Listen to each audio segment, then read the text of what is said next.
اگر آپ کی بھی نئی نئی شادی ہوئی ہے اور آپ کا شوہر ہر بات اپنے ماں باپ سے پوچھ پوچھ کر کرتا ہے تو خبردار ہو جائیں، یہ شوہر ماماز بوائے ہے جو آپ کی زندگی کو بہت ہی مشکل بنانے والا ہے، کیونکہ ایسے شوہر کے کانوں میں پہلے ہی زہر گھول دیا جاتا ہے کہ اپنی بیوی کو اپنے انڈر رکھنا اور کوئی بھی بات یا کوئی بھی کام ہماری مرضی کے خلاف مت کرنا۔ اگر تم اپنی بیوی کو سر پہ چڑھاؤ گے تو پچھتاؤ گے، یعنی اتنے زہریلے الفاظ استعمال کیے جاتے ہیں کہ بیوی کے نام سے ہی اتنا گمراہ کر دیا جاتا ہے کہ شوہر کو سمجھ ہی نہیں آتا کہ میں قربان ہونے جا رہا ہوں یا اپنا نیا گھر بسانے جا رہا ہوں۔ ایسے گھروں میں کبھی بھی اپنی بیٹیوں کی شادی نہ کریں جہاں عورتوں کا راج ہو، کیونکہ پتہ ہوتا ہے کہ یہاں مردوں کی نہیں چلتی، عورتوں کا راج ہے، تو ایسے گھر کبھی آباد نہیں ہوتے، ہمیشہ برباد ہی ہوتے ہیں۔ ایسے گھروں میں شوہروں کو صرف ATM مشین کے طور پر یوز کیا جاتا ہے، اس کے علاوہ اس گھر میں اس شوہر کی کوئی حیثیت، کوئی مقام نہیں ہوتا، وہ اپنے فیصلے نہیں کر سکتا، صرف مائیں اور بیٹیوں کا راج ہوتا ہے اور ان کی حکومت ہوتی ہے۔ السلام علیکم، دس از می رضوانہ وقار۔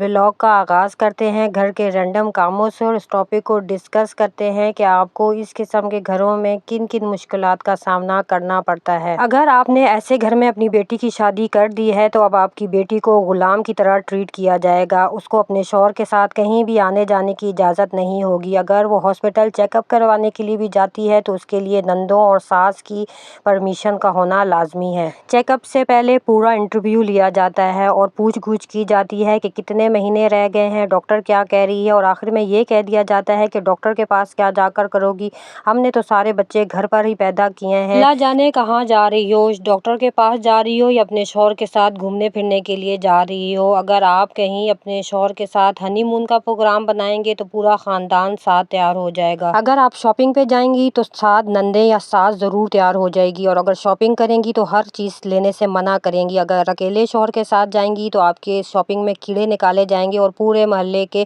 ایک ایک فرد کو دکھایا جائے گا کہ دیکھو میری بہو کیا شاپنگ کر کر لائی ہے، خود ہی سوداگری کرتی ہے۔ اگر آپ کی نئی نئی شادی ہوئی ہے اور ان تمام چیزوں کو آپ فیس کر رہی ہیں تو فوراً سے پہلے سمجھ جائیں اور یہاں سے ہٹو بچوں والا معاملہ کر لیں، کیونکہ 15 سے 20 سال بعد آپ ایک پوری نفسیاتی مریض بن جائیں گی۔ اس قسم کے ٹاکسک لوگوں سے جلدی اپنی جان چھڑا لیں تو بہتر ہے۔ مڈل کلاس گھرانوں میں اکثر علیحدہ ہونا مشکل ہے کیونکہ شوہر کی سیلری جو ہے وہ اچھی نہیں ہوتی اور ایک علیحدہ گھر بھی افورڈ نہیں کر سکتے، جبکہ جو ساس سسر ہے وہ امیر ہوتے ہیں، گھر اپنا ہوتا ہے، تو وہاں بہوؤں کا رہنا مجبوری ہوتا ہے۔ مجبوری میں اگر آپ رہ رہی ہیں تو سب کی باؤنڈریز کو سیٹ کریں اور اپنی حدود قائم کریں۔ ساس سسر نندیں بھلے ہی آپ کے رشتہ دار کیوں نہ ہوں، انہیں اپنی حد میں رکھنا سیکھ لیں، نو کہنا سیکھ لیں۔ اس طرح کریں گی تو آپ کی زندگی آسان ہو جائے گی، ورنہ آپ کا جینا محال ہو جائے گا، آپ کے بچوں کو بھی ٹارچر کیا جائے گا، آپ کی پوری لائف، آپ کا پورا کیریئر تباہ ہو سکتا ہے، کیونکہ یہ ٹاکسک لوگ ہیں۔ آپ اپنے آپ کو مضبوط کر لیں، اپنے کیریئر، اپنے بزنس، اپنی ایجوکیشن پر دھیان دیں۔ آپ کی زندگی میں روڑے اٹکائے جائیں گے، آپ کو منع کیا جائے گا کہ تم کیوں کمائی کرنے نکلی ہو،